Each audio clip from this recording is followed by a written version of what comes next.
Shabbat Shalom, amada familia, ¿cómo están ustedes? Un gusto saludarles, unidos en su mismo Ruach.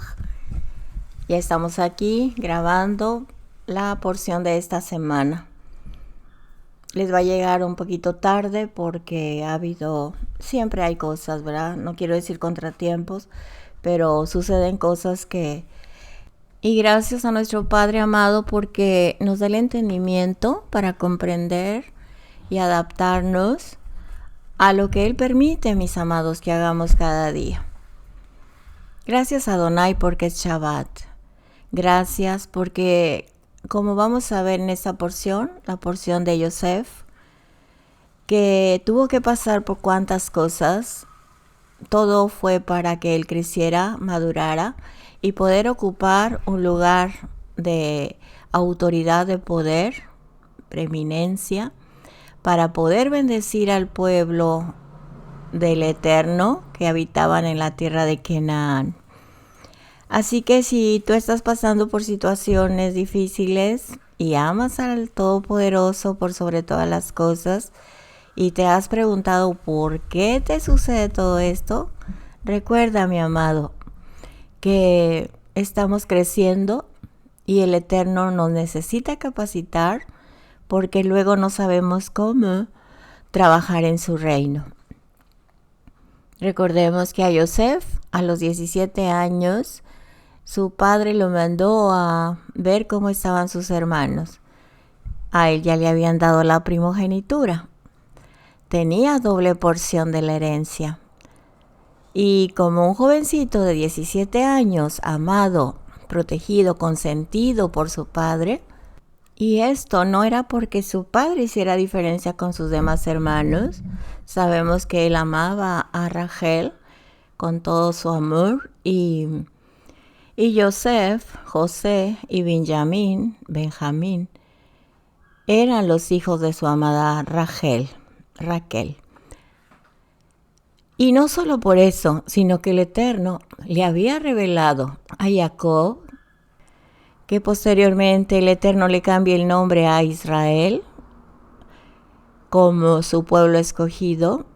El Eterno, repito, le había revelado que el liderazgo estaba sobre José. Pero a sus 17 años él no podía ejercer este llamado, este ministerio, este liderazgo tan importante. Tenía la doble herencia, la primogenitura, pero no lo podía hacer porque le faltaba crecer y madurar. Para poder establecer un orden dentro de un caos, de una familia disfuncional, de llevarlo a la libertad. Así que mis amados hermanos, en esta paracha tenemos cosas maravillosas que aprender. Es como un manjar, así que si ya escuchaste la lectura que grabaron nuestras amadas Laurita y Elki, ya te dio el preámbulo para que puedas y podamos todos captar de qué se trata este manjar, este banquete, y que lo vas a aplicar a tu vida.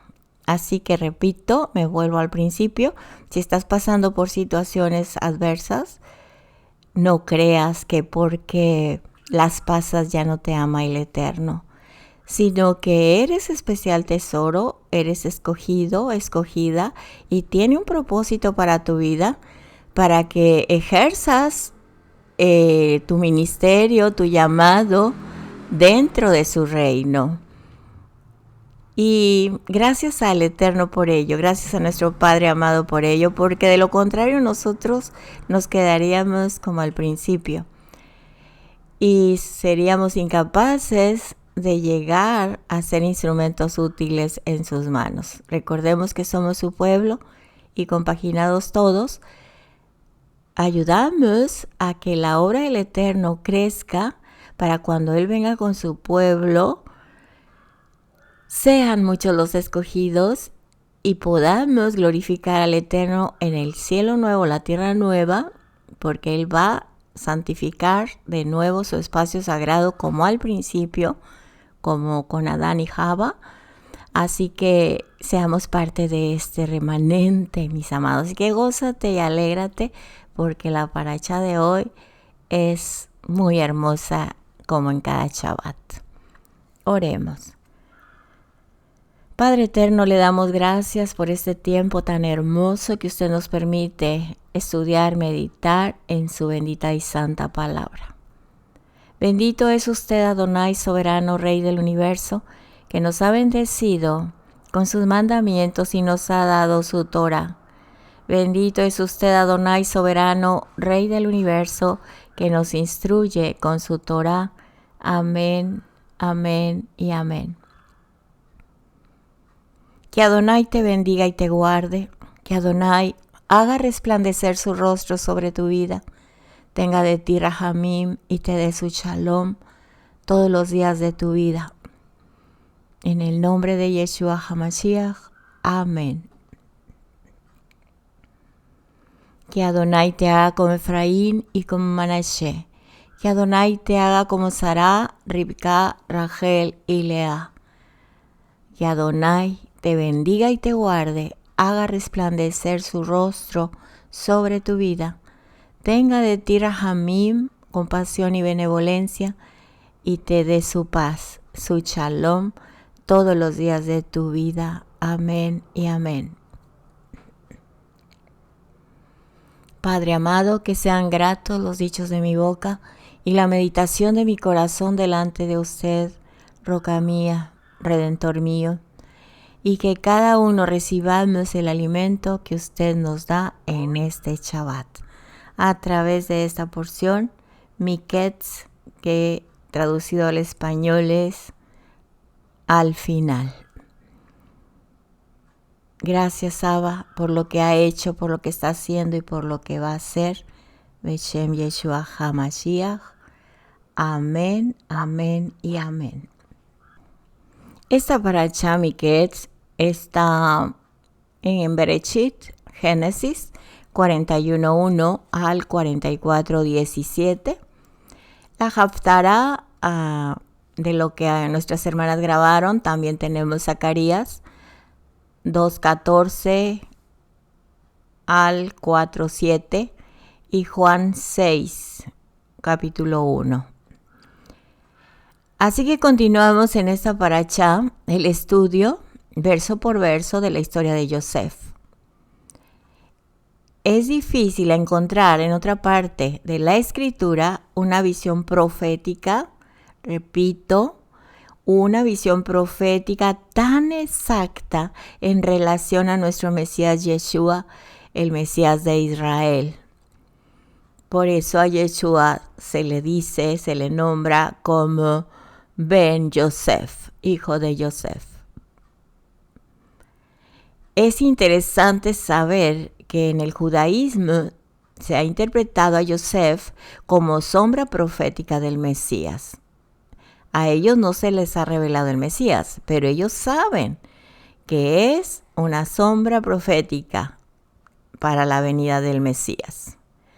Nosotros que conocemos a nuestro Mesías Yeshua, tenemos, y vamos a ver en estos capítulos, un anticipo de su identidad, de su obra, de su primera venida, de su segunda aparición, como el centro mismo del universo.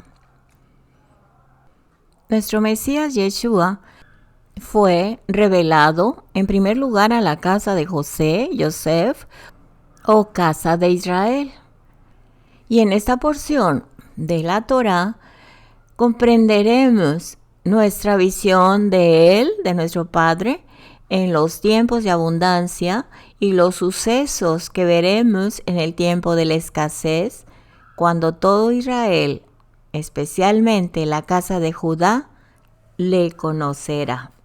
Y más adelante veremos la identidad de sus hijos, de Efraín y Manashe, que nos va a traer grandes revelaciones. Así que estemos muy atentos en esta porción y en general estemos muy atentos en la vida de Yosef, porque la futura reunificación de Israel ya está anunciada. Uno de los mensajes más importantes, hermanos, de esta paracha es el hecho de que el Eterno, nuestro Padre, nuestro Elohim, es la fuerza primaria detrás de todos los acontecimientos que ocurren en esta tierra. Sabemos que cada historia bíblica nos confirma que el Eterno, nuestro Padre, es quien tiene todo el poder y toda la autoridad en la vida de toda la humanidad. Individualmente, Él tiene el poder y autoridad sobre nosotros. Lo que el Eterno ha declarado en su Escritura se cumple. Lo que anuncia se realiza sin duda alguna y sin importar si el hombre es consciente o no de la situación, si entiende el por qué está sucediendo. Ya lo había anunciado en Bereshit, capítulo 15, 13 al 16.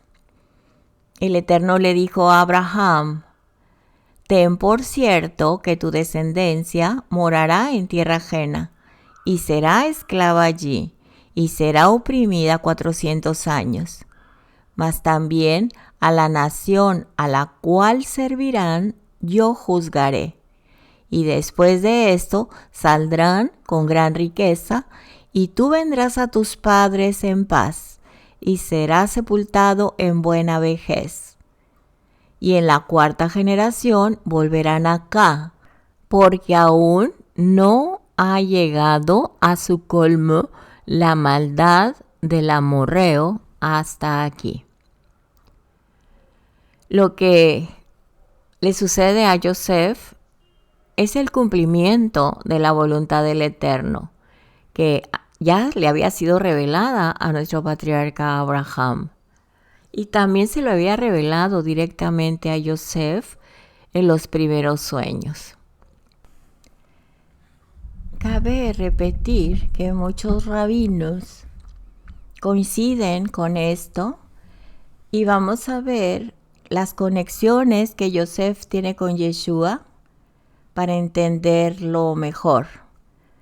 Sabemos que la palabra del Eterno, la Torá, se estudia, así como en la lectura que suben nuestras hermanas, para familiarizarnos con la información.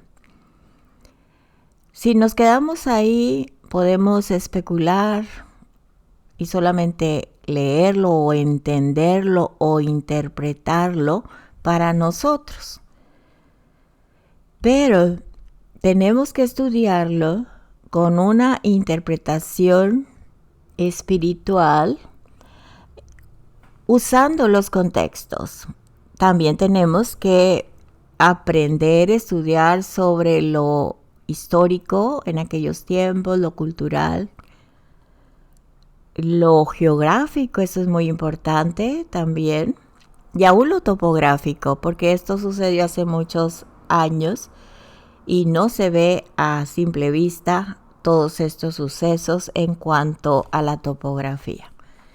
Y de esta manera hacer nosotros conexiones para poder extraer una aplicación espiritual. Entendemos que lo espiritual no viene primero. Nos dice la Escritura que la Torá viene primero, la palabra. Y entendemos también que la Torá es espiritual. Lo leemos en Romanos capítulo 7, dice que la ley, o sea la Torá, es espiritual. Entonces, el espíritu y la Torá son sinónimos. No podemos separar una de la otra, porque aquí hay un don del Ruach. ¿Y para quién es el don del Ruach HaKodesh? Pues solamente para los que creen en el Eterno de Israel y que regresamos a la Torá. Cada vez que estudiamos la parashá semanal, siempre debemos considerar que es una historia de los hijos de Israel, que incluye cada uno de los elementos que hemos estudiado anteriormente y mencionado sobre la historia de José. Aquí en esta porción vamos a ver algo que antes teníamos idealizados como las familias perfectas, o así el Eterno de alguna manera estaba aceptando la debilidad de cada familia y que si ellos tenían problemas, pues nosotros también de alguna manera estamos justificados por gracia, pero no es así. Aquí lo que vamos a aprender que cuando se transgrede el convenio que el Eterno hizo con su pueblo, repercute al convenio familiar. Esto causa a las familias disfuncionales y esto lo vemos actualmente porque trae una opresión, porque no hay justicia, porque no hay bondad. Y el ejemplo es lo que le hicieron a Joseph. ¿Qué le hicieron a Joseph? Lo oprimieron, lo lanzaron al pozo, lo vendieron, lo convirtieron en un esclavo. Pero el Todopoderoso de Israel, en su plan perfecto, tenía un plan para Joseph. Tuvo de él rahamim, misericordia, le dio favor, recibió honor, saliendo de la vergüenza. Cuando sacaron a Joseph de la cárcel, era como sacarlo del mismo sepulcro. Esta es una metáfora, pero aquí se ve que su estatus es cambiado. Y también vemos ese estatus de todo lo que él pasó, del caos al honor, lo vemos como un paso, se puede decir la palabra ritual, de transición o de cambio en esta porción número 10.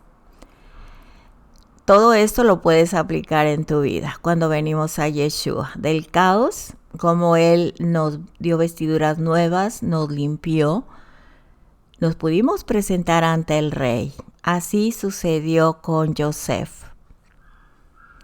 Después, Joseph con la inmersión, también habla la Escritura que se bañó, se afeitó, haciéndolo una nueva creación. Algo nuevo está ocurriendo. Cuando nosotros damos ese paso de fe a la obediencia, somos purificados y algo nuevo está sucediendo. Y después viene el orden en la vida de Joseph. Y ahí, en ese orden, es cuando el Eterno permite que entre la familia en la pelea por el espacio sagrado. Y en ese reencuentro la familia se unifica, pero la unificación siempre ocurre, mis amados, cuando todo es un desastre, cuando hay un caos porque hay desobediencia. Los hermanos están unos contra otros, como lo vemos hoy en día. También dentro del pueblo del Eterno hay desacuerdos en cuanto a teología o interpretación de la Escritura, y hay mucha división entre los creyentes, señalándose, criticándose unos a otros, y este desacuerdo bíblico surge porque no estudiamos o no entendemos, porque nosotros carecemos de un entendimiento total, y de esta manera hay controversia porque cada quien quiere defender su opinión. Entonces, cada persona en esta situación trata de defender su postura. En otras palabras, trata de realzar su honor. Cuando realmente lo que debemos defender es el honor del Eterno y su nombre santo, por lo que Él es y por guardar su palabra, la Torá.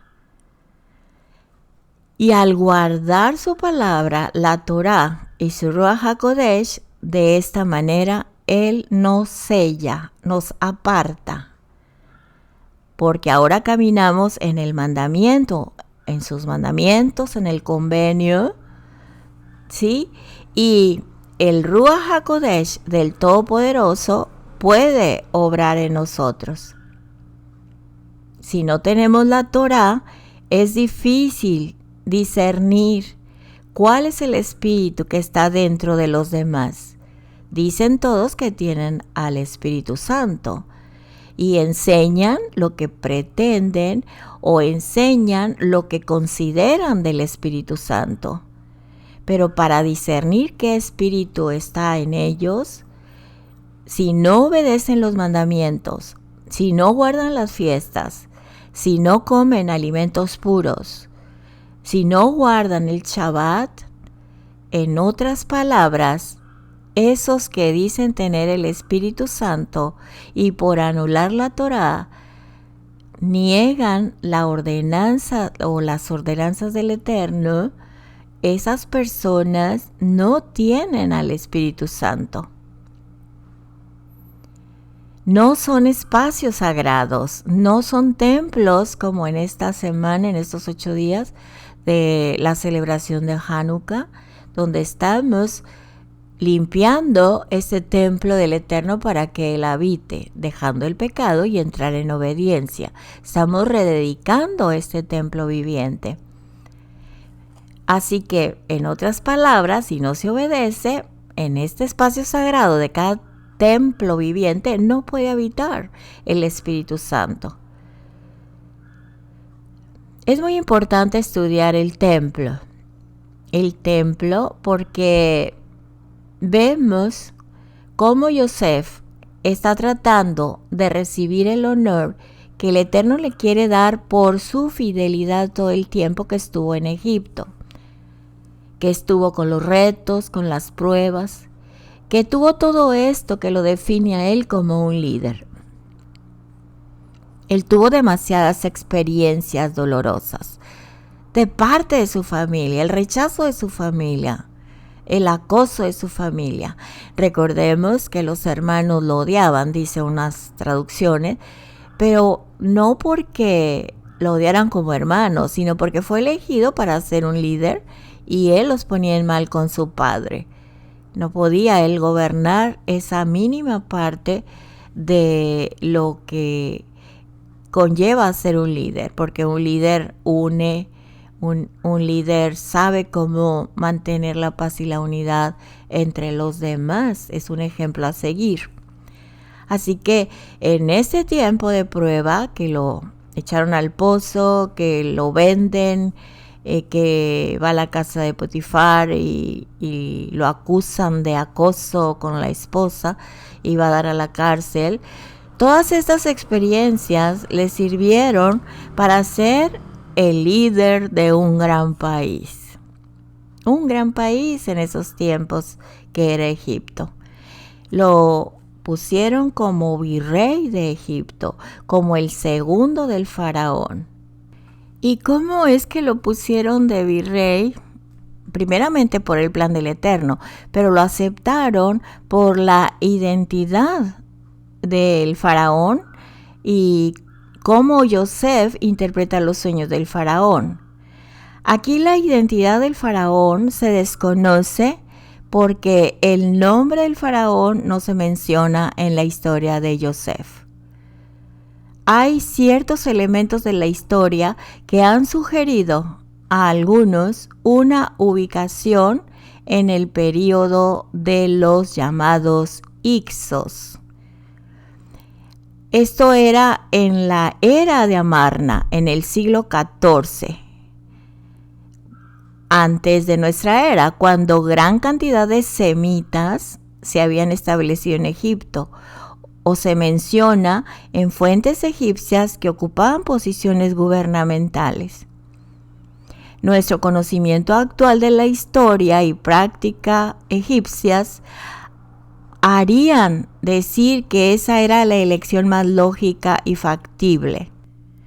Y si había una gran cantidad de semitas, sabemos que en términos generales, semita se refiere a aquellas personas cuya lengua materna es una lengua semita. El adjetivo se empleó originalmente en el ámbito lingüístico para referirse a una gran familia de lenguas originarias del Oriente Próximo y que actualmente se conocen como lenguas semíticas. mencionando para ver el por qué en parte fue, si lo podemos decir así, aceptado Joseph en el mundo egipcio, es que los antiguos pueblos de habla semítica incluyen a los habitantes de Aram, de Asiria, de Babilonia, de Siria, de Canaán o Canaán, incluidos los hebreos y también Fenicia o los fenicios. Y vemos también que la práctica del autor del libro de Bereshit o los autores era la de no mencionar a ningún faraón por nombre, y eso pudo haber sido intencional, dado que el faraón era considerado por su pueblo como un dios. Por el pueblo egipcio lo consideraban Dios, con minúscula. Y por supuesto los israelitas no querían invocar o decir su nombre. Algo de realzar o resaltar es que en Egipto hablan de Imhotep, I-M-H-O-T-E-P. Imhotep era el tesorero del rey del Bajo Egipto. Fue el primero después del rey del Alto Egipto. Fue el administrador del gran palacio del faraón. El segundo del rey. Imhotep, que está en griego, aproximadamente en el año 2690 al 2610, antes de nuestra era, y también le llamaban Imutes. Fue un erudito egipcio, polímata, sabio, inventor, médico, matemático, astrónomo y el primer ingeniero y arquitecto conocido en la historia. Y también habla que supuestamente este virrey le dio de comer al pueblo en una gran hambruna. Esto está en la historia egipcia y sabemos que el nombre que le dieron a Joseph en Egipto fue Safenat Panea. Y además le dio por esposa a Asenat, hija de Potifera, sacerdote de Heliópolis. Fue así como José quedó a cargo de Egipto.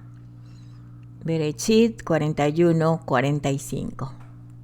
Así que esto es muy interesante lo que está escrito en la historia de Egipto, que había cuidado al pueblo y había dado provisión. Y no solamente a Egipto, sino a su pueblo en Canaán. Y cabe mencionar a todos los que estaban alrededor, que pasaban una gran hambruna. En el libro de los Hechos, capítulo 11-28, habla acerca de una profecía de hambruna del primer siglo. Hambruna de 10 años en el Mediterráneo. Hechos 11:28, y uno de ellos, llamado Agab, se puso en pie y por el Ruaj predijo que iba a haber una gran hambruna en todo el Imperio Romano, cual tomó lugar cuando Claudio era emperador.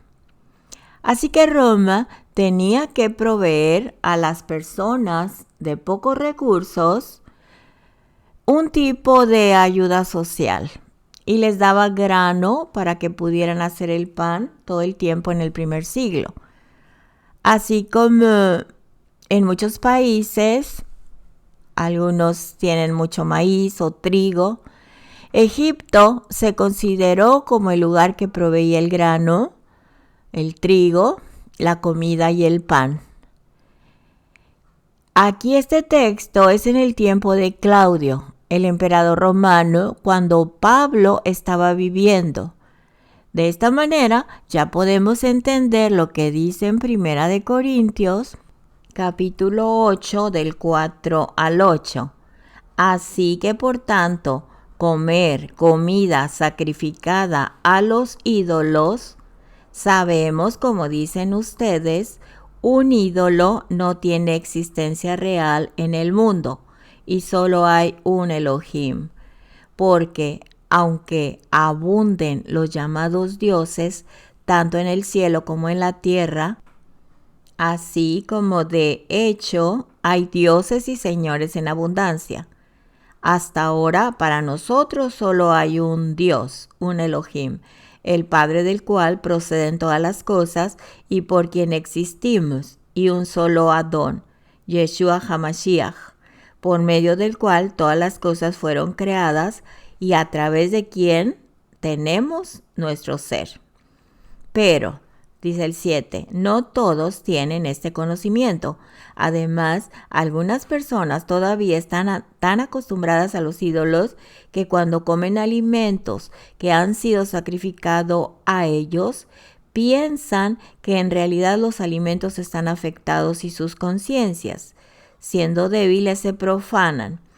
La comida no va a mejorar nuestra relación con el Eterno. No será más pobre porque nos abstenemos, o más rica por si comemos.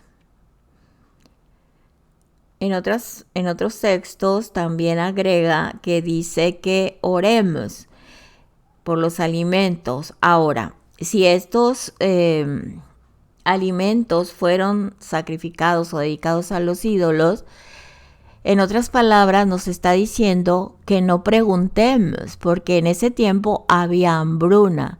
Nos está diciendo que solamente oremos, porque ante todo está la preservación de la vida. Va por encima de toda la vida. Pero si no sabemos de ese evento, todos pensarían que tenemos permiso de comer. Por eso ahí está la interpretación, que todo es permitido. Y dicen que orando ya se santifican los alimentos, pero recordemos que era una hambruna en ese tiempo. No tenemos permiso de comer cuanta comida impura creamos que es pura al orar, como el cerdo, los mariscos, etc. Y es falta de contexto. Entonces así hacían los convenios. Los griegos los hacían con Roma, con Egipto, por los alimentos que proveían o tenían en sus naciones, y vemos la secuencia por la influencia de que siempre querían llegar a un convenio. Por ejemplo, Asiria necesitaba aceite de olivo u oliva, y este aceite no hay en Mesopotamia ni en Asiria, sino solamente en Israel o en el Líbano o hacia el sur de Israel. Y el aceite de olivo era sumamente importante y lo preservaban los babilónicos y los sirios porque tenían algunos recursos que ellos no poseían. Y de esta manera, a estudiar la fauna y la flora, entendemos por qué estos eventos ocurrieron. En el capítulo 41 que estamos estudiando, José tiene 2 sueños, o un sueño doble. En el antiguo cercano oriente, generalmente se daba por sentado que los sueños eran comunicación de los dioses.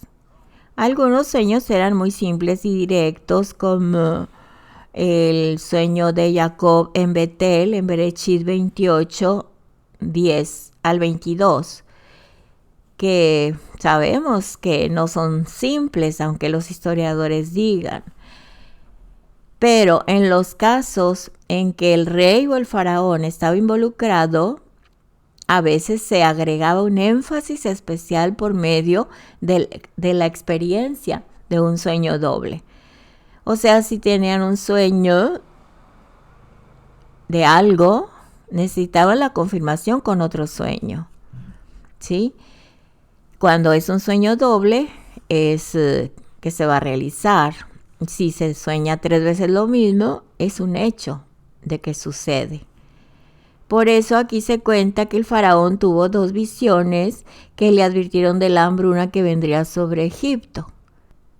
Si Yosef se hubiera asimilado a la cultura egipcia, o sea, se hubiera dado por vencido porque su familia no lo quería, si hubiera flaqueado en su fe por lo que pasó con su familia, por la esclavitud, por todas las situaciones adversas a su corta edad, él se mantuvo cuidando su identidad, la preservó su integridad, preservó su dignidad.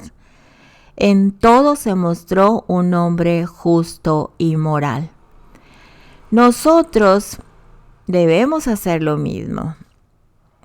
Puedes estar pasando por cosas muy, muy, muy fuertes y que dices, soy hijo del Eterno, soy hija de Adonai, ¿por qué me va tan mal? Recordemos que si flaqueamos y nos contaminamos o dejamos el camino, entramos en una impureza moral, inmediatamente somos sacados de la esfera de la vida. Porque la impureza moral, o sea, asimilarse con los demás, flaquear en la fe, como dicen muchos, antes no me iba tan mal, eso, al caer en una impureza moral, entra la persona directamente a la esfera de la muerte. Así que la impureza moral de los hermanos de Yosef fue porque lo que hicieron con Yosef, eso causó que sufrieran hambruna. Recordemos que lo echaron al pozo, que trataron de matarlo, que lo vendieron, que lo odiaban. ¿Y qué pasó después con la familia de Israel? Después de esos eventos sucedieron cosas fuera del orden del convenio. Entraron en un caos por la impureza moral, por haber hecho eso con su hermano, es una impureza. Reubén, el hijo mayor de Jacob, Israel, tuvo relaciones con la mujer de Jacob, con una de sus madrastras. Ese es un caos, es una familia disfuncional por haber roto el convenio con el Eterno. También Judá o Yehudá se fue y se casó con una mujer cananea que allá tuvo problemas con su nuera Tamar y con la muerte de sus hijos. Fue un caos porque no guardaron el convenio entre la familia. Ahora, algo muy importante.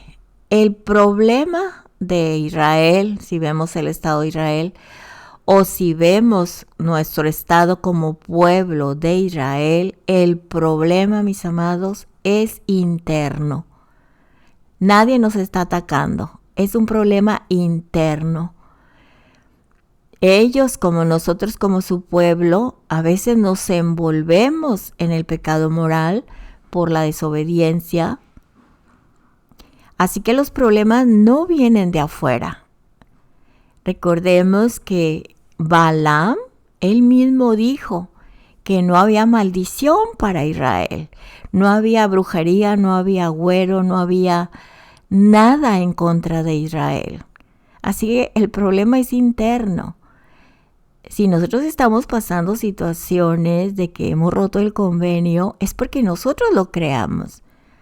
Recordemos que antes en la doctrina que estábamos decían, el diablo me tendió una trampa, el diablo me atacó, el diablo aquí y allá. No, mis amados, el problema es interno por la desobediencia, porque eso rompe el convenio del Eterno con su pueblo. Él no va a protegernos si nosotros caemos en impurezas y no reconocemos nuestros errores y volvemos al camino. Si nosotros estamos en convenio, en integridad, como lo estuvo Yosef, el Todopoderoso de Israel nos protege, ¿sí? Nos protege de todo mal. Y eso deja de que nosotros estemos pensando, estemos pendientes o preocupados de qué ahora, qué cosa más grande nos va a venir, qué ataque de parte del enemigo va a venir. Nosotros sabemos que al andar en obediencia, el Eterno nos protege a nosotros. Él es escudo alrededor de nosotros, Él es nuestra gloria y el que levanta nuestra cabeza. Como dice el Salmo 121, no se dormirá el que guarda a Israel. Bendice nuestra salida y entrada, etc. Así que Yosef pasó todas estas pruebas. Él nunca negó al Todopoderoso. Se mantuvo en integridad y en el convenio. Y esto abrió la puerta a la bendición. Si sucede un sueño 2 veces, es porque estamos siguiendo un procedimiento bíblico. Pero recordemos que los sueños eran parte del mundo antiguo. Por eso aquí se cuenta que el faraón tuvo 2 sueños que le advirtieron de la hambruna que vendría sobre Egipto. Aquí en el capítulo 41, del 9 al 14, dice el 9, entonces el jefe de los coperos le dijo a Faraón, hoy me recuerda de algo donde estoy en falta. Y ya le empieza a contar cómo Yosef le interpretó los sueños. Entonces el faraón mandó llamar a Yosef, dice en el 14. Ellos rápido lo sacaron de la cárcel, él se rasuró, cambió de ropas y vino a Faraón. Se tenía que presentar delante del rey dignamente. Así como está escrito en Jeremías, también, capítulo 41, verso 5. 80 hombres de Shihaem, Shiloh y Shomrón vinieron con sus barbas afeitadas, ropas raídas y heridas en sus cuerpos. Ellos tenían ofrendas de grano e incienso para presentar en la casa de Adonai. Ellos se purificaron para ofrecer su ofrenda ante el Eterno de acuerdo a las circunstancias en que ellos estaban pasando. Debió haber cambiado su apariencia, Yosef, para que fuera más parecido a un egipcio. Lo importante a esto se llama nueva creación, porque es un cambio de estatus. Una persona que está en la cárcel no puede presentarse como estaba en la cárcel, de esa forma delante del rey. Por eso cuando nosotros venimos al Evangelio, nuestro estatus cambia. El Eterno nos viste de honor, nos da un nuevo nombre y después pone su sello en nosotros y nos pone su Ruach HaKodesh para sellarnos, para que nosotros podamos presentarnos delante de Él, delante del Rey. Seguimos leyendo el capítulo de Yosef y vemos que Yosef interpreta los sueños que tuvo el faraón. Pero si vemos en los textos, resaltan que Yosef le da todo el honor y todo el crédito a Adonai, Elohim, soberano Rey del universo. Y esto es muy importante. Él no se adjudicó que él tenía esa sabiduría y esa revelación. En el verso 14 vemos la transición, el cambio de estatus para presentarse ante el faraón, que es el rey de Egipto en ese tiempo. En el verso 18, honra al Eterno por primera vez. En el verso 25, honra al Eterno por segunda vez. En el verso 26 le dice que el sueño es uno solo. En el verso 28 honra al Eterno por tercera vez. En el verso 32 honra al Eterno, dándole todo el crédito a él porque de él es la revelación y el Eterno le dio ese sueño a Faraón por cuarta vez. En el verso 39 el Faraón reconoce al Eterno. Le dio honor al Eterno, honrando a Yosef con su anillo, con vestiduras y con oro. En el verso 42 y en el verso 43 lo proclamó el segundo del rey. y es donde le cambia el nombre a Tzafenat Paneach. Yosef tenía 30 años de edad cuando ocupó el cargo del segundo del rey, o sea, el virrey. Y el faraón, el rey de Egipto, mandó un heraldo, una persona voceando, ya que Yosef se le dio un caballo de parte del rey para que toda la gente lo honrara, se doblara, le hiciera reverencia a Yosef, porque era la representación del mismo rey, del mismo faraón. Y Faraón le da por esposa a la hija de un sacerdote en el antiguo Medio Oriente, de Potifera, su nombre, Potifera, y ellos pensaban que los magos y los que definían los sueños eran personas que tenían un alto estatus de sacerdotes o personas cercanas al rey. Esas personas no eran cualquier persona. Pero cuando él se presenta aquí ante el rey, lo cambió de estatus. Porque al faraón, hablando de José, porque al faraón no le quedó más remedio que llamar a José, porque las personas que tenían ese cargo, ese alto estatus de sacerdotes, no pudieron interpretar los sueños. Así que Yosef es la clave, interpreta el sueño, después le enseña a Faraón cómo administrar su casa, y al ver esto Faraón dijo que mejor hombre que José, ¿verdad? Porque no solo le interpretó los sueños, sino le dijo cómo le hiciera para administrar todo y no cayeran en esa gran hambruna. En cuanto a nosotros que pasamos por muchas situaciones difíciles, no hay que desesperarse porque la Torá nos enseña cómo ejecutar el plan de acción para que nosotros podamos estar en victoria. Por eso debemos conocer la Escritura para considerar los planes de acción para ejecutarla. Porque la sabiduría está o consiste cuando nosotros aprendemos de ella, y el Ruach HaKodesh que nos ayuda y nos da todo el discernimiento para tomar las decisiones correctas. Todo el tiempo el Ruach HaKodesh nos aconseja, ¿sí? Nos da la solución a todas las situaciones difíciles. Y si nosotros no rompemos el convenio y somos dóciles al Ruach HaKodesh, vamos a crecer en estatura y en sabiduría. Y el Eterno entonces puede hacer lo que Él quiere hacer a través de tu vida, de cada vida de sus hijos. Recordemos que los dioses de Egipto eran representados por figuras de personas o de animales. Por ejemplo, la vaca representaba a una diosa. El río también representaba a otra deidad. Recordemos que las vacas salían del río. Así que cuando el faraón está viendo en sus sueños que sus dioses están cayendo en un caos, él, como el faraón que se le consideraba como un dios, iba su reino a estar en un caos.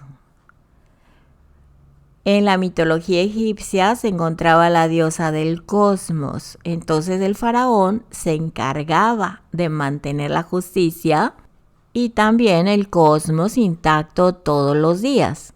O sea que si había un caos de alguna forma, y en este caso de las vacas, de lo que se está hablando, quiere decir que habría juicio para Egipto. Y los adivinos que adoraban esos dioses ni ellos lo entendían, que los dioses iban a fallar y que el reino iba a caer. Y todos servían a diferentes dioses, o sea, los conocían muy bien. Si el problema de Israel, que estuvo en Egipto 200 años y también como esclavos más adelante que perdieron todo, porque tuvieron que cambiarlo por alimento, vivieron allá.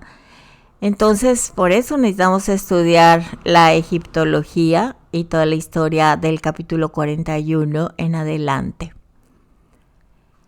En el último capítulo, hasta el capítulo 12 del libro del Éxodo, todo eso tiene que ver con Egipto.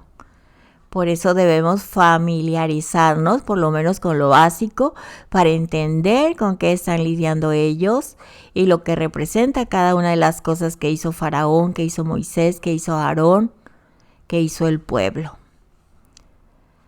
Y toda la desobediencia que cometió el pueblo de Israel está conectada con la forma en que ellos vivían en Egipto. Y esto les costó 40 años deshacerse de eso que habían asimilado.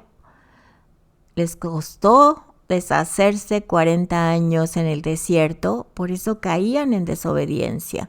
Tenían que remover el Egipto dentro de ellos. Así como nosotros estamos aprendiendo porque es parte de un proceso.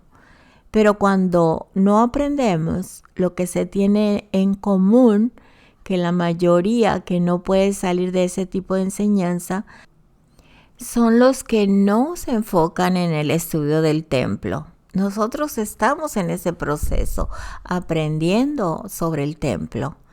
Porque el templo nos enseña quién nos da el convenio, de dónde, sale la justicia, quién te da el honor y cómo te conviertes en una nueva criatura.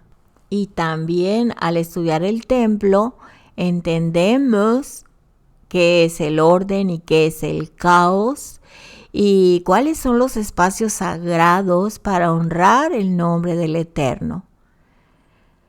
Así que para poder entender estos conceptos tenemos que manejar una diferencia entre nuestro estilo de vida que no aparenta ser como la del mundo. Tenemos que hacer la diferencia. Lo que hace el mundo, nosotros no podemos hacerlo o vivir de acuerdo al mundo. Por eso la Torá nos enseña un estilo de vida. Y Yosef está viviendo de acuerdo a los valores que él aprendió en su familia por tribulación, persecución, tentación, pruebas, etc. Y mantuvo sus valores. Y obviamente se le enseñó a sus hijos, él les enseñó a sus hijos la misma palabra. A sus hijos que eran hijos de una madre pagana, a sus hijos Efraín y Manashe. Mas vemos más adelante que Efraín fue quien introdujo la idolatría en el reino del norte, de las 10 tribus. Cambiaron las fiestas del templo, cambiaron el sacerdocio, hicieron una gran aberración delante del Eterno. Eso es lo que hizo Efraín y estamos viendo lo mismo en este día, el mismo patrón que guió al pueblo a la dispersión. Cuando el Eterno nos da revelación o nos da sueños, siempre nos da la manera o la forma de salir de eso, cómo superarlo y sobrevivir. Todo lo que está en la Escritura es para enseñarnos que nosotros podemos salir de cualquier situación con la guianza de su Torah o de su Escritura completa. Y en el caso de Noé o Noah, la instrucción, la revelación que le da el Eterno de que se prepare con un arca bien hecha que no entrara agua por ningún lado, le está mostrando que va a haber un juicio en la tierra. Le dice que suba los animales puros e impuros, que son los que limpian la tierra. Ellos sobrevivieron en medio de una acusación divina en contra de la tierra por el pecado de la humanidad. Quiere decir que nuestro Padre es justo. Él guarda el convenio y lo hará contigo también. Si te dice qué va a ocurrir, a través de la escritura o a través de lo que vemos en las noticias, Él da la solución como restaurarlo. Y así como ha habido persecución y tribulación en contra de su pueblo, el Eterno siempre se adelanta y envía personas para guardar a su pueblo dentro de esas situaciones. A través de la historia lo ha hecho. Y a nosotros también, cuando venga esta tribulación, Él manda la solución, Él manda la protección, porque ese es su plan, rescatar a su pueblo. Por eso es muy importante que nosotros estemos dentro de su espacio sagrado, en obediencia, sin romper el convenio.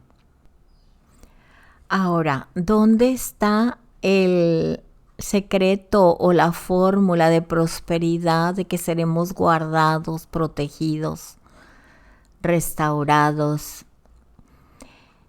que nos librará de todo mal, aún en la situación que estemos, en el presente y en el futuro, de acuerdo a las Escrituras? La Torá nos lo enseña, ahí está el secreto. Y el Eterno nos da de su Espíritu para que tengamos discernimiento, para que podamos comportarnos o actuar de acuerdo a lo que está escrito.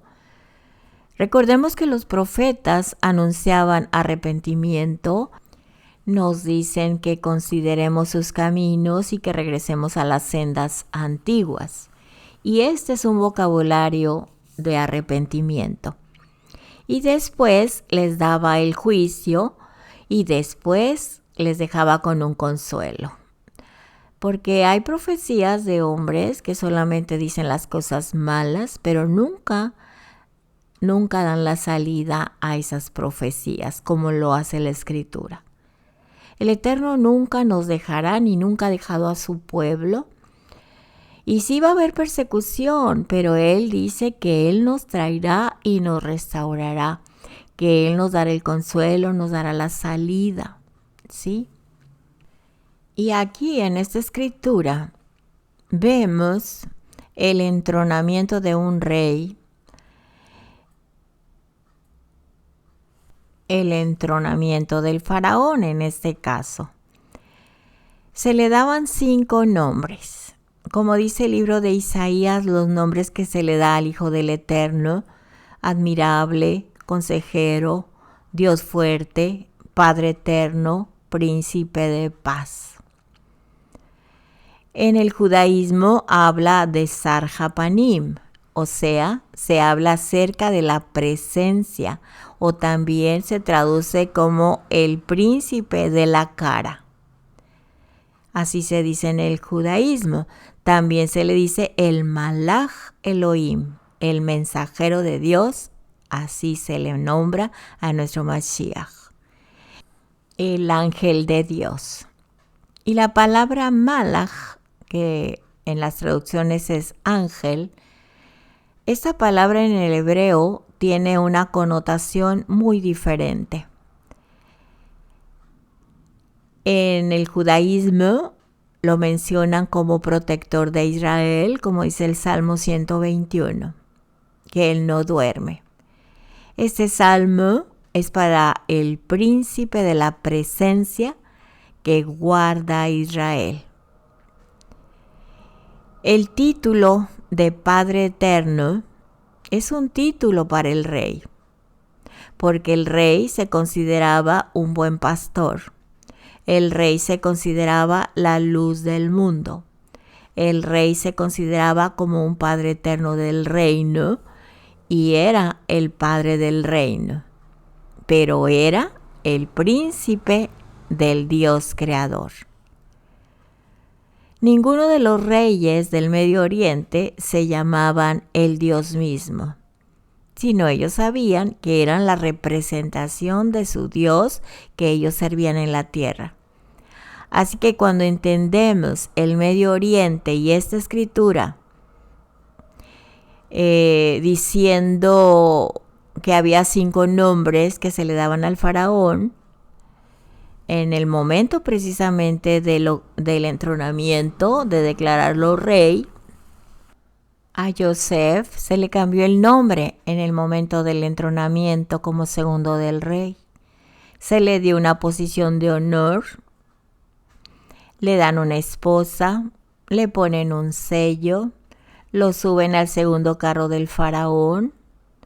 Y repito, Faraón mandó un heraldo que dijera que doblaran rodillas cuando él pasara y que le obedecieran igualmente. Eso significaba. Y todo esto, ¿cuándo sucedió? Antes del ritual de transición o después del entronamiento. Esto sucedió después de que lo nombraron rey. Le dieron un nuevo nombre antes de ser sentado en el trono, no en el trono del rey, sino el segundo del rey.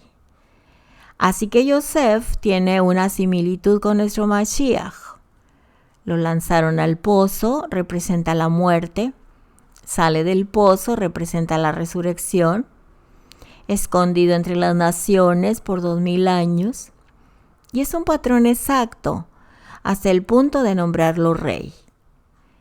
Antes de que venga la gran tribulación, en el libro de Apocalipsis nos dice que Yeshua es entronado antes de que venga la gran tribulación. Yeshua viene a salvar a los que están siendo perseguidos y que están en tribulación. Y lean por favor Segunda de Reyes, capítulo 11 del 1 al 20. Aquí habla que la nodriza en el verso 3 permaneció escondido con su nodriza en la casa de Adonai por 6 años, ¿sí? En el tiempo que Atalía reinó sobre el país. Lean la historia, que es muy importante. Aquí habla que lo metió al sucesor del rey, lo escondió en la casa de Adonai. Estuvo escondido por ese tiempo que Atalía estaba reinando después de cometer todos los asesinatos. O sea, una corrupción total. En el verso 14 dice, miró y vio al rey parado allí junto a la columna, cumpliendo la regla, con los ancianos y los trompeteros junto al rey. Todo el pueblo de la tierra estaba celebrando y sonando las trompetas. Y ya después ustedes pueden terminar la lectura. O sea, que metió a la casa de Adonai, donde solamente podían estar los sacerdotes que estaban en santidad. Pero en ese lugar, dice el verso 3, esta parte de la escritura también es muy importante. Aquí está hablando de que la nodriza, dice, tomó, en el verso 2, tomó a Joás, el hijo de Ahazya, y lo robó de entre los príncipes que estaban siendo muertos, lo tomó como su nodriza, lo secuestró, o sea, lo escondió en una habitación, lo escondió de Atalía para que no lo mataran. Él permaneció escondido con su nodriza en la casa de Adonai por 6 años durante el tiempo que Atalía reinó sobre el país. Sabemos que estos son espacios sagrados del templo y nadie podía entrar. Muchos piensan que entró o se escondió en el lugar santísimo, pero no, allí no fue porque solamente era para el Cohen Gadol o el sumo sacerdote, donde estaba el arca del pacto, la menorá, el altar del incienso, los panes de la presencia. Bueno, sí, por eso es bueno estudiar el templo, porque había otra entrada, unas escaleras que pasaban al segundo piso, estamos hablando del segundo templo, y muy alta, no tengo ahorita las dimensiones, pero en esa parte de arriba dicen que alrededor estaba cubierta como, por decir, unos closets o unas cajas de madera del piso hasta el techo, porque ahí es donde entraban las personas que limpiaban para que el templo permaneciera en santidad. Entonces, como no podían estar en esa área, lo tenían que hacer dentro de de esos cajones. Pues en uno de esos escondieron a este rey para que Atalía no lo matase y la genealogía de reyes permaneciera de acuerdo a lo ordenado por el Eterno. Así que nadie podía entrar, ni la nodriza ni nadie, pero sucedió de esta manera. No estaba en el lugar santo ni santísimo. Estaba escondido. Y de ahí lo muestran, como acabo de leer el texto, para ser entronado.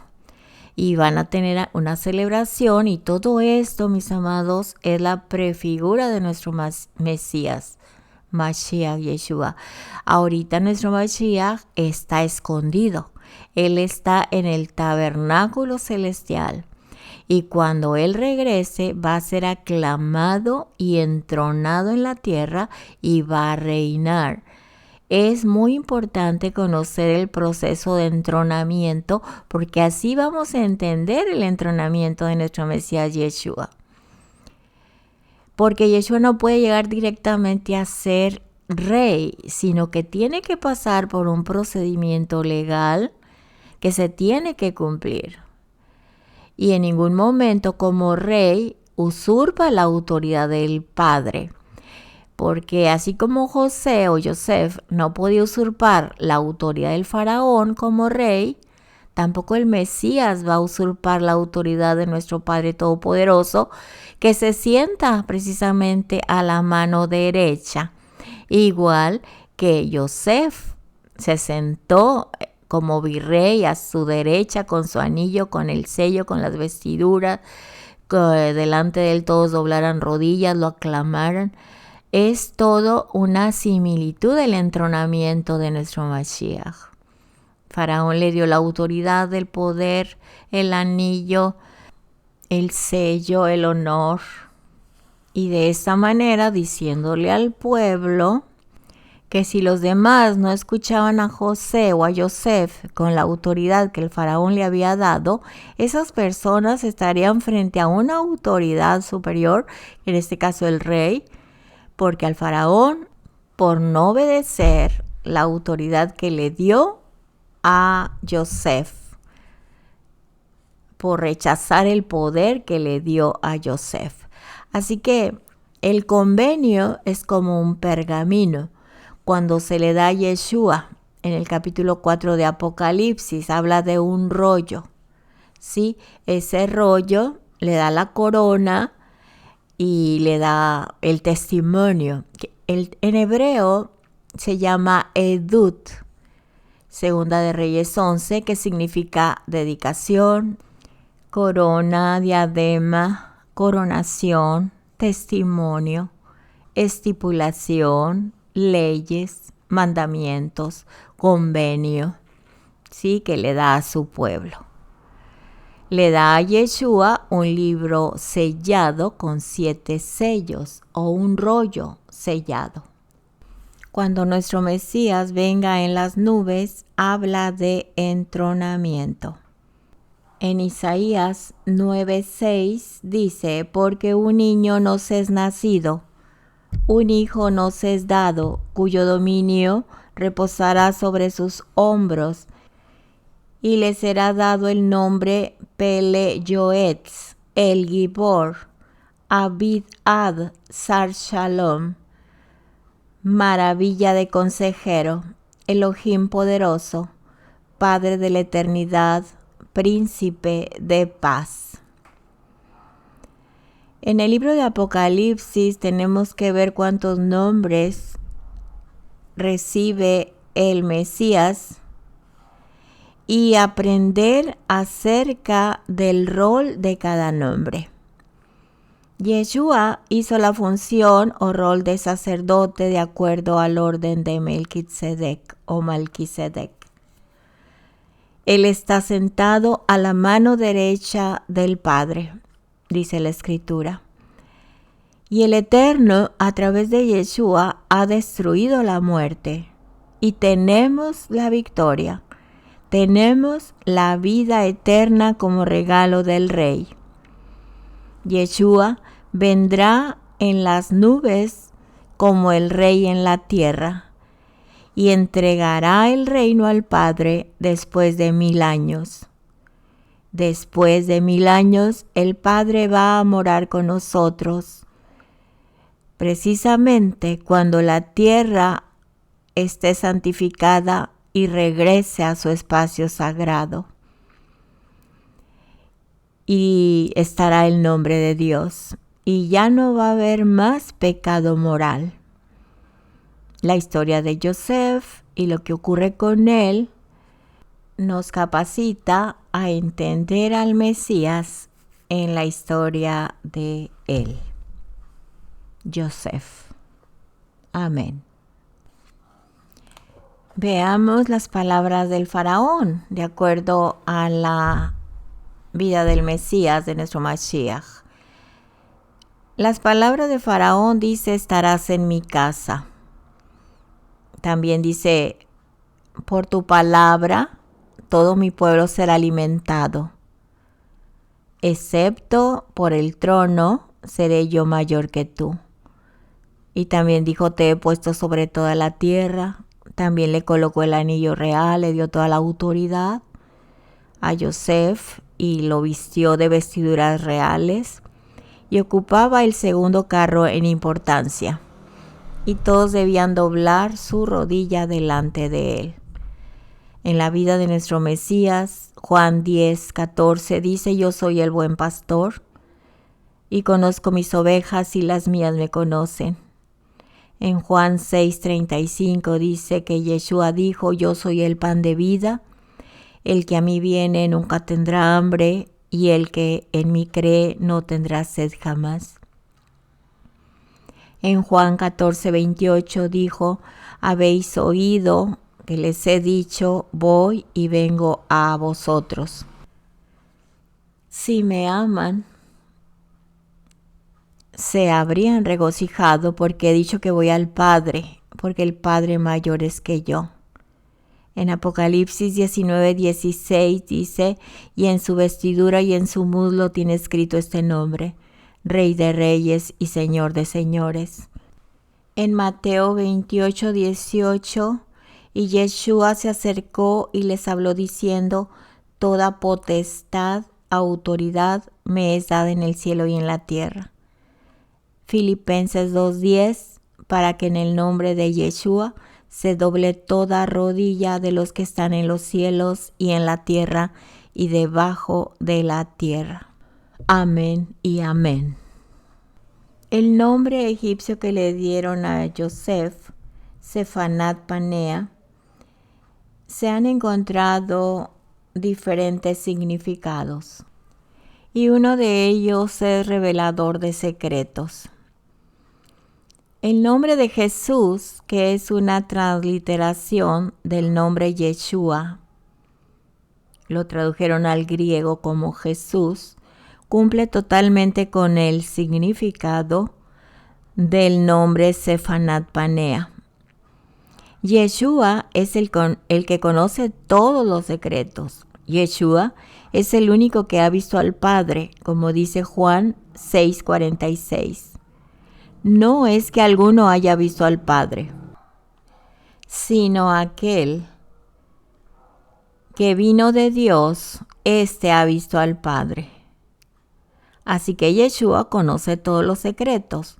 También Yeshua es el creador, como dice Colosenses 1:16, porque en él fueron creadas todas las cosas, las que hay en los cielos, las que hay en la tierra, visibles e invisibles, sean tronos, sean dominios, sean principados, sean potestades. Todo fue creado por medio de él y para él. Yeshua también es el preservador de vida. Juan 5:24. De cierto les digo, el que oye mi palabra y cree al que me envió, tiene vida eterna, y no vendrá a condenación, mas ha pasado de muerte a vida. También Yeshua es el dueño del pozo del agua viva, del lugar de la vida. Juan 4:10. Respondió Yeshua y le dijo: si conocieras el don de Dios, ¿y quién es el que te dice, dame de beber? Tú le pedirías y él te daría agua viva. Y Yeshua es la palabra del Eterno. Dios, el Eterno, hablaba a través de Yeshua. Juan 12:49. Porque yo no he hablado por mi propia cuenta. El Padre que me envió, Él me dio mandamiento de lo que he de decir y de lo que he de hablar. Así que Yeshua vive, de acuerdo a Mateo 1:23. He aquí, una virgen concebirá y dará a luz un hijo y llamará su nombre Emmanuel, que traducido es Dios con nosotros. Amén. Muy bien, mis hermanos, creo que hay mucho que agregar. Me quedé corta. Pero cada año el Eterno nos revela algo nuevo. Cada vez aprendemos más de Él y de su bendita Escritura. Agradecemos al Eterno por ayudarnos a llegar hasta este momento.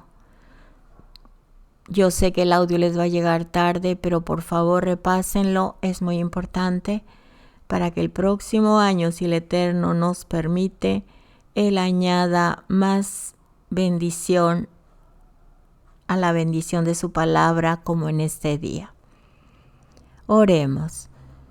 Oh Adonai, soberano Rey del universo, bendito es su santo nombre.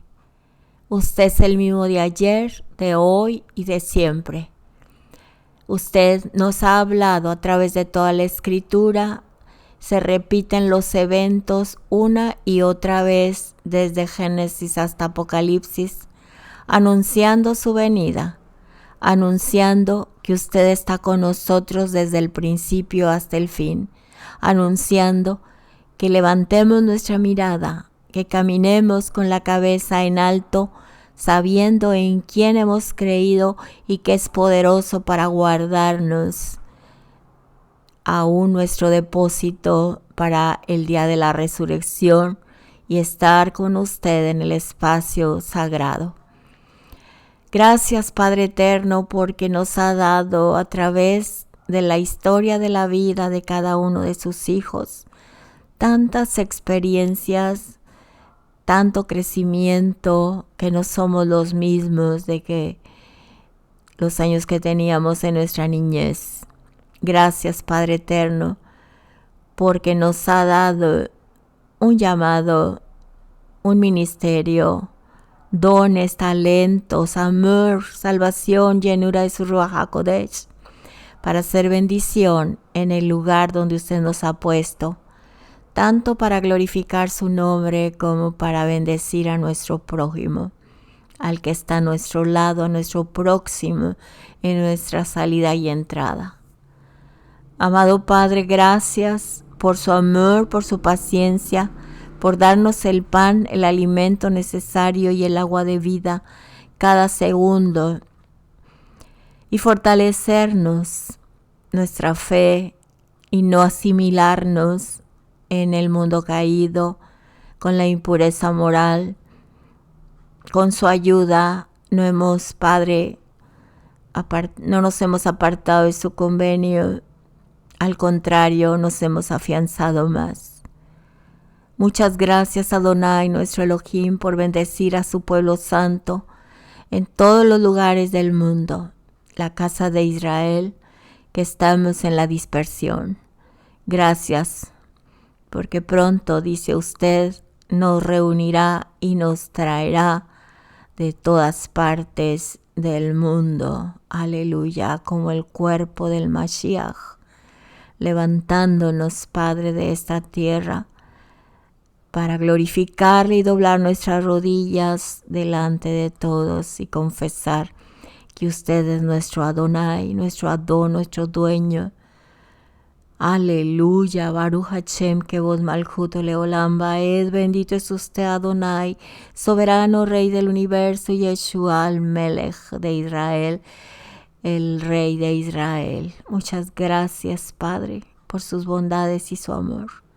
Le adoramos y le bendecimos y le damos gracias por ese tiempo hermoso y maravilloso. Aleluya.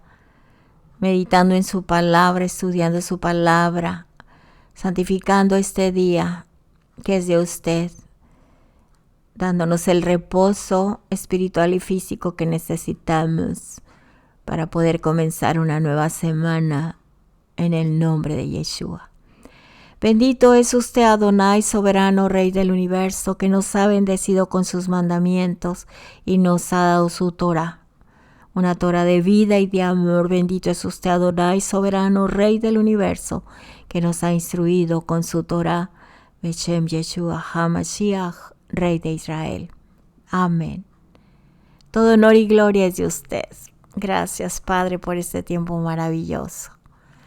Le amamos y le adoramos siempre. Aleluya. Bendito es usted. Amén y amén. Todo honor y gloria es de usted. Gracias, Abacadosh. Muy bien, mis amados. Shabbat Shalom. El Eterno les bendiga más. Añada más bendición a la bendición que cada uno hemos recibido. Descansemos en Él. Él está con nosotros, por nosotros. Y no se duerme el que guarda a su pueblo Israel. Shalom, que tengan una semana muy bendecida y prosperada en todas las áreas. Les amamos mucho en Yeshua. Un fuerte abrazo desde este país, México. Ministerio México les bendice y oramos por ustedes. Shalom, shalom. Hasta la próxima. Amén y amén.